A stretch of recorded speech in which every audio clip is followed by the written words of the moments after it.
أمير المؤمنين في الحديث أبي عبد الله محمد بن إسماعيل بن إبراهيم بن المغيرة بن بردزبة الجعفي اليماني البخاري رحمه الله تعالى ورد على الله بعلومه آمين. قال: باب قول الله: ونضع الموازين القسط ليوم القيامة وأن أعمال بني آدم وقولهم توزن.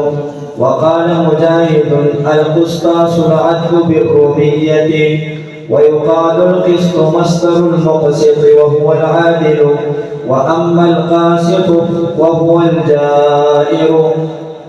وبه قال حدثنا أحمد بن أشتاب قال حدثنا محمد بن فضيل عن عمارة بن القعقاع عن أبي زرعة عن أبي هريرة رضي الله تعالى عنه قال: قال النبي صلى الله عليه وسلم: كلمتان حبيبتان إلى الرحمن خفيفتان على اللسان ثقيلتان في الميزان سبحان الله وبحمده سبحان الله العظيم.